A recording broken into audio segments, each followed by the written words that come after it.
할렐루야. 우리 지난 시간에는 뼈있는 믿음이라는 제목으로 말씀드렸습니다. 철근 콘크리트의 건물에서 철근은 제 위치에서 제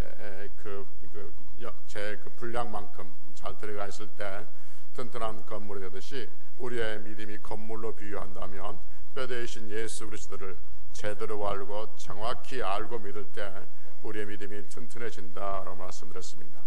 그래서 그 튼튼한 믿음 속에 우리는 많은 역사를 이뤄낼 수 있고, 그 튼튼한 믿음 속에서 우리는 또 하나님의 영광을 볼 수 있지, 우리가 예수 그리스도를 정확히 알지 못하고 믿는 믿음은 언젠가는 무너질 수 있다고 말씀을 드렸습니다.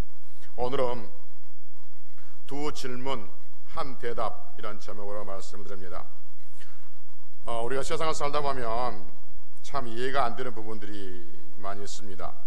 정상적인 삶의 궤도라면 권선징악이 이루어져야 하는데, 그래서 착한 사람이 보상을 받고 나쁜 사람이 벌을 받는 것이 보통 사람들이 가지고 있는 상식선의 생각인데, 그래서 영화나 소설이나 보면 대부분의 결말은 좋은 사람은 상 받고 나쁜 사람은 벌을 받는 것으로 끝나죠. 그런데 요즘에 소설이나 영화나 드라마를 보면 그러지 않은 경우도 있습니다.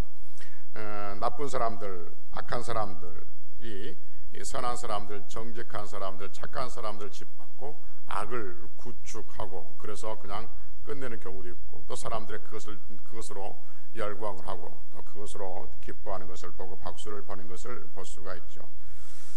오죽했으면 한 가수가 이렇게 노래했겠습니까? 이게 지금 어떤 그 옛날에 가수가 불렀던 가사예요. 제가 불러드릴게요.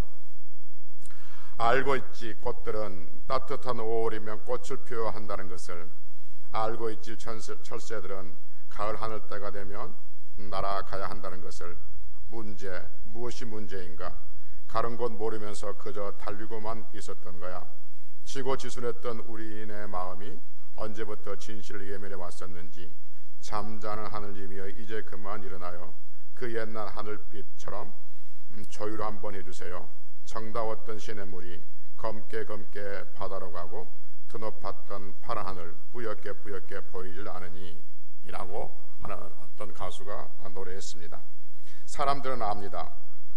꽃들은 때가 되면 피고 새들은 철이 되면 날아가야 할 것을 안다는 거죠.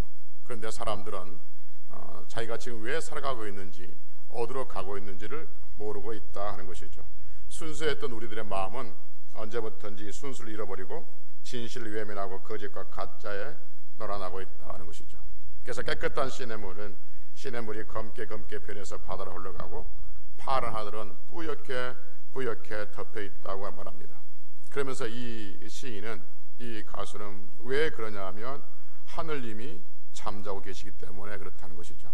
하늘님이 잠자고 계시기 때문에 철새들도 제 위치에 제 시기에 날아가고 꽃들도 피고 그렇게 해야 되는데 하늘님이 잠자고 있기 때문에 세상이 이렇게 온통 어지럽다라고 말합니다. 그러면서 하늘님이요 조율 한번, 이 세상을 다시 한번 조율해 달라는 거죠. 그래서 옛날처럼 그렇게 선한 세상이 되게 해달라고 그렇게 노래하고 있습니다.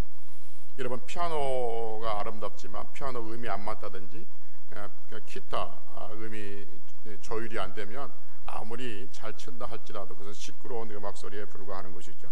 그래서 각자 위치에서 각자의 사람이 각자의 역량을 감당할 때 세상은 아름답게 될 수 있는데, 그래서 이 하늘님이 조율해주지 않았기 때문에, 잠자고 있기 때문에 세상이 그렇다라고 이 가수가 노래했던 것처럼 성경에 보면 선지자들도 하나님 앞에 똑같은 질문을 할 때가 있습니다. 그래서 오래전부터 하나님 앞에 왜 세상이 이렇습니까?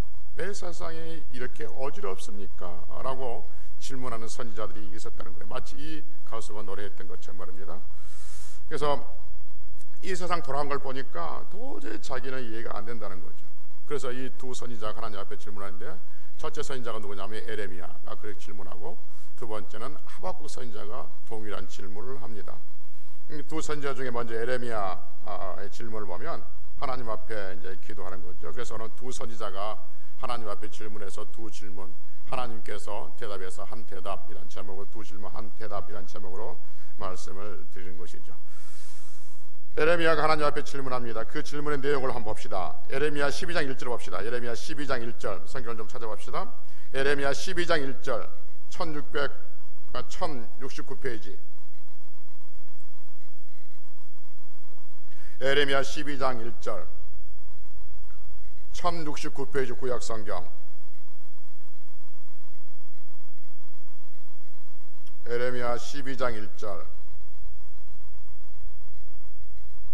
제가 한번 읽어볼 테니까 따라와 보십시오. 눈으로. 에레미야 12장 1절입니다.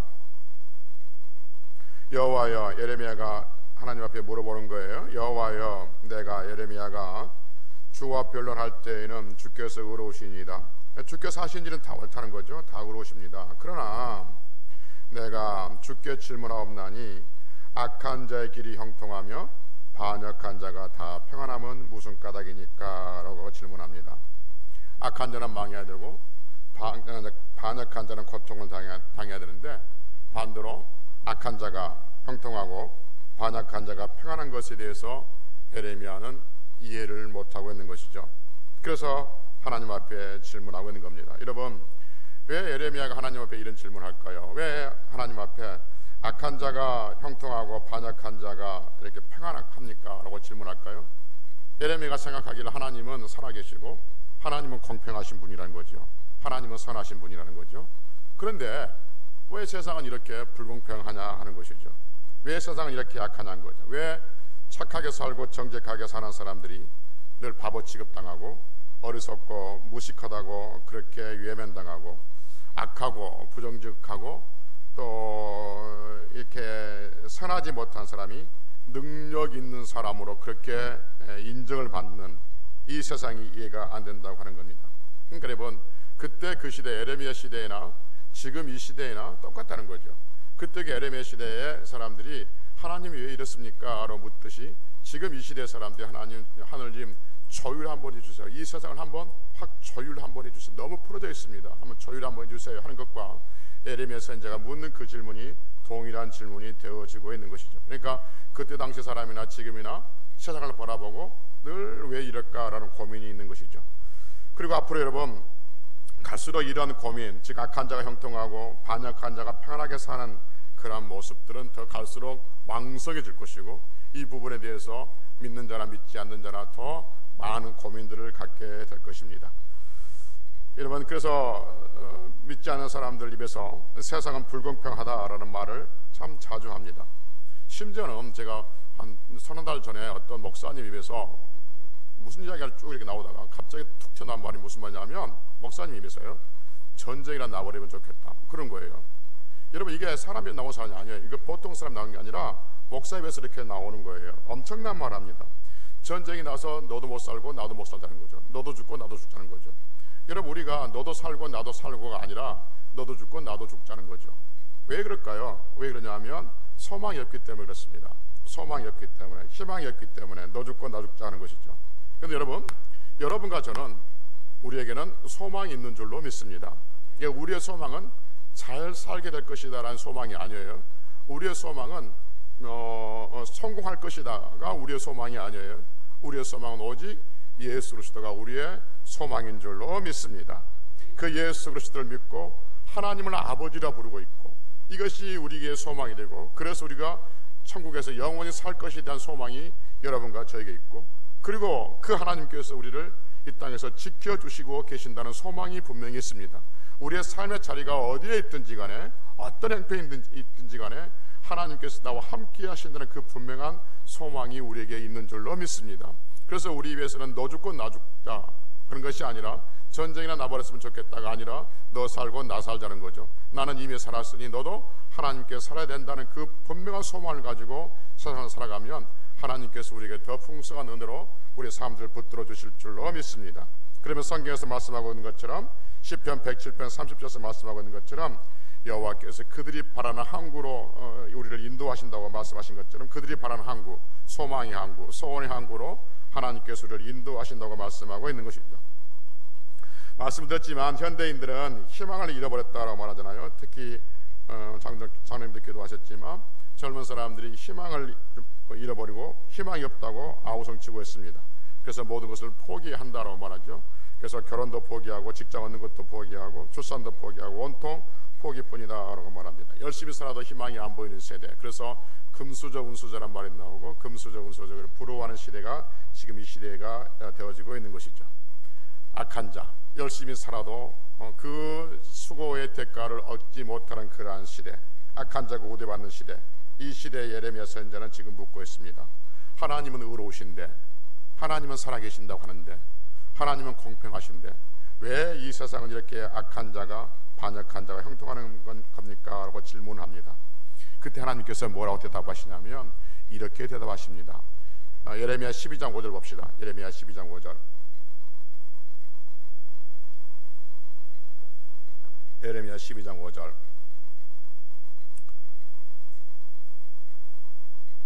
몇 페이지죠?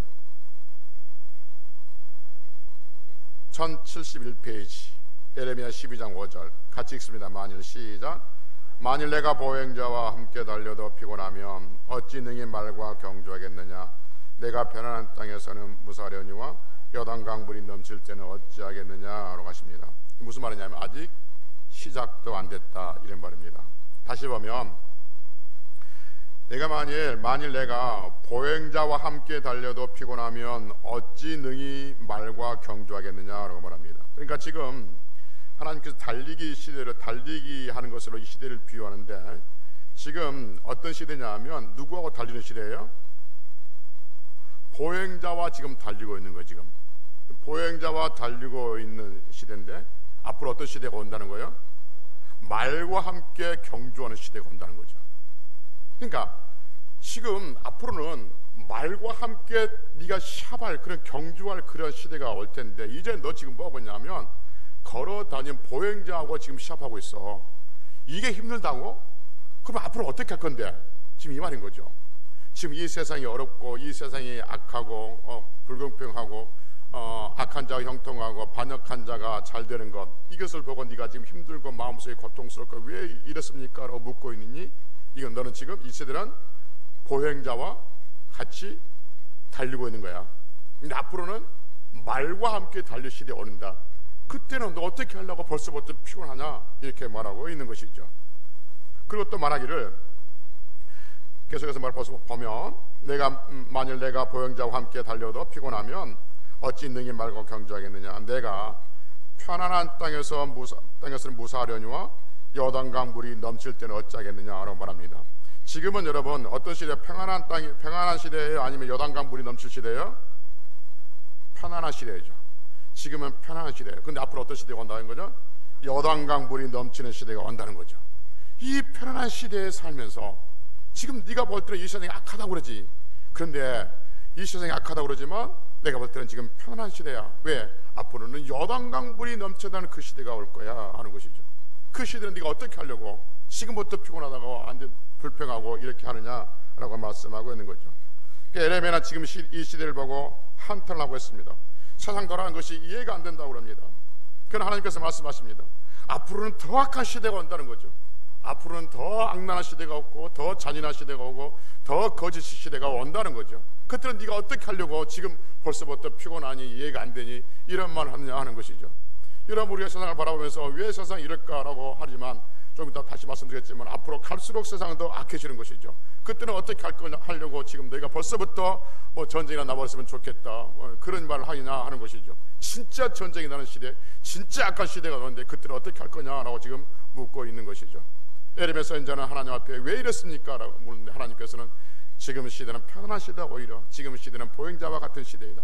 앞으로는 말과 같이 경주할 때가 올 것이고 앞으로는 요단강 물이 넘칠 때는 그런 시대가 올 것이다. 그러니 뭐냐?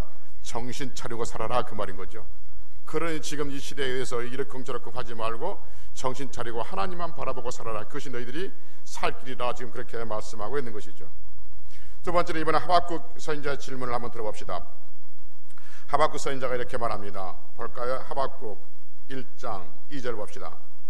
1302페이지 역시 구약성경 1302페이지 하박국 선지자의 말씀을 듣습니다. 1장 2절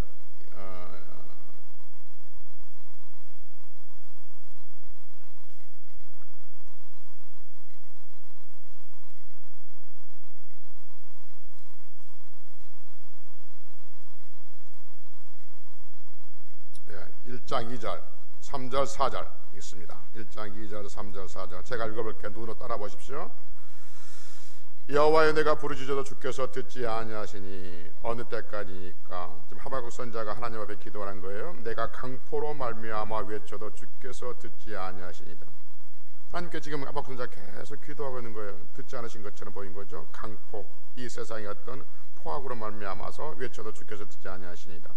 어찌하여 내게 죄악을 보게 하시며 패역을 눈으로 보게 하시나이까. 겁탈과 강포가 내 앞에 있고 변론과 분쟁이 일어났나이다. 이러므로 율법이 해이되고 정의가 전혀 시행되지 못하오니 이는 악인이 의인을 애워쌌으므로 정의가 굳게 행하여짐이니이다 라고 질문합니다. 예레미야 선지자가 그랬듯이 하박국 선지자도 동일하게 하나님 앞에 질문합니다. 세상이 왜 이렇습니까? 세상에 왜 이렇게 지역이 많습니까? 왜 사람들의 강포가 심합니까? 이 문제를 놓고 하나님 앞에 내가 기도했는데 왜 이렇습니까? 세상이 이렇게 강포가 심합니까? 라고 물었는데 하나님께서 응답하셨다고 응답하지 않으셨다고요? 응답하지 않으셨다고 말합니다.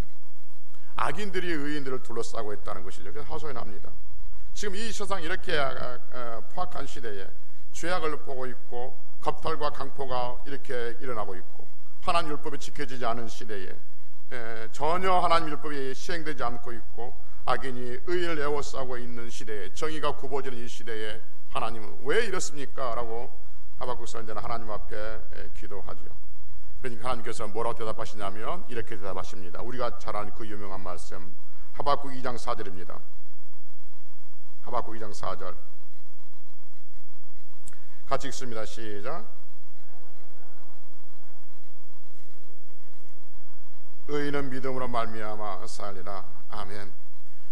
그러니까 하나님 대답은 그래요. 하나님 세상이 왜 이렇습니까?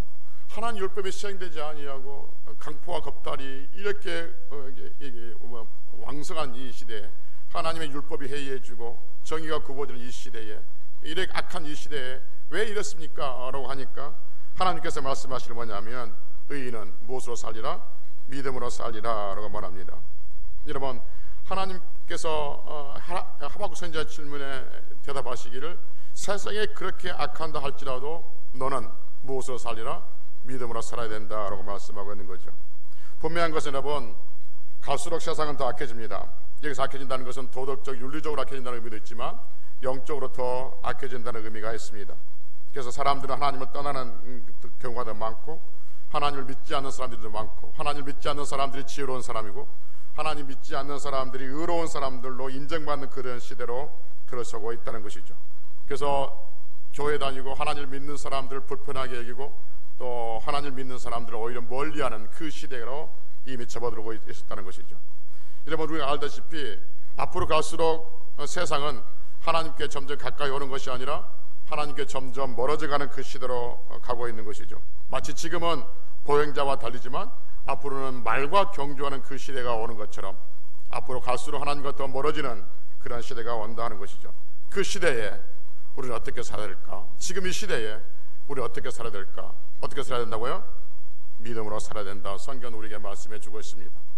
눈에 보이는 그것들에 대해서 눈에 보이는 그 현상들에 대해서 너의 마음을 뺏기지 말고 네 생각을 혼동스럽게 하지 말고 그것에 대해서 네 가지고 있는 어떤 삶의 그 주체 또 삶의 의식들을 거기에 빼앗기지 말고 오직 믿음으로 살아야 된다라고 말씀하고 있습니다.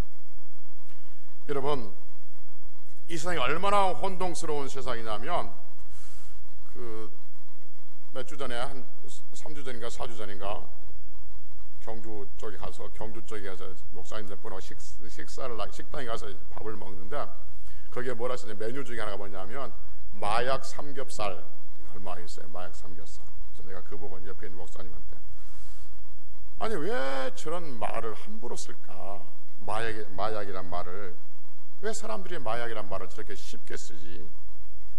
이제 그러면서 생각해 보니까 마약 김밥, 마약 샌드위치, 마약 떡볶이, 마약 삼겹살 이런 것들이 있는 거예요.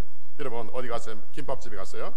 김밥집에 갔는데 똑같은 가격이야. 똑같은 가격인데 하나는 그냥 김밥 써있고 하나는 마약 김밥 써졌어요. 그럼 어느 거 집겠어요 여러분?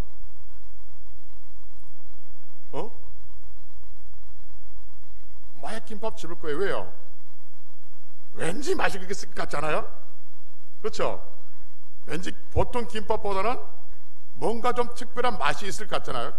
같은 값 쓰면 맛있게 느껴지는 것, 맛있게 보여지는 것, 맛있겠다고 생각되는 것, 그걸 짚지 않겠습니까? 그래서 도대체 얼마나 맛있으면 마약 김밥을 할까? 얼마나 맛있으면 마약 떡볶이를 할까? 그래서 그 마약이란 말을 집어넣는 것이죠. 여러분, 마약이란 말은 우리 입에서 담아서는 안 될 말이죠. 우리가 친근하게 가까이 해서는 안 된단 말이에요. 그런데 조금 어쩌면 마약이란 말을 쓰죠. 그래서 멀리 있었던 마약, 그리고 가까이 있어서는 안 되는 그 마약이 어느 순간에 우리 주변에 가까이 와 있습니다. 그래서 마약이 굉장히 친근하게 느껴져요. 그래서 청소년들도 마약을 친근하게 느껴지고, 심지어는 주부들까지도 마약을 하고 있다고 그러지 않습니까? 그러니까 서기를 다 준비해 놓고, 그 다음 주에 서기를 준비해 놓고, 그 다음 주에 보니까 인터넷에 하나 글이 올라와 있어요. 복사해 왔는데 뭐냐면, 전주에 있는 어떤 초등학교 학생이 자기 반 학급하고 주변에 돌아다니면서 이렇게 뭘 조사했는가 봐요. 조사하고 난 다음에 그 학생이 어느 이게 상호가 이렇게 뭐 가려져서 잘 안 보이는데 그냥 김밥을 할게요. 제가 김밥을 할게요. 김밥 사장님한테 보내는 편지예요. 그 편지를 따왔습니다. 제가 한번 읽어볼게요. 그 학생이 이렇게 사장님한테 편지를 보낸 거예요. 마약 뭔데?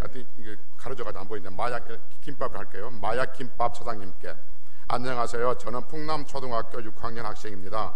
이번에 저희 6학년이 마약이란 주제로 수업을 했습니다. 그러던 중 마약이라는 이름이 붙은 가게들이 많다는 것을 알게 되었습니다.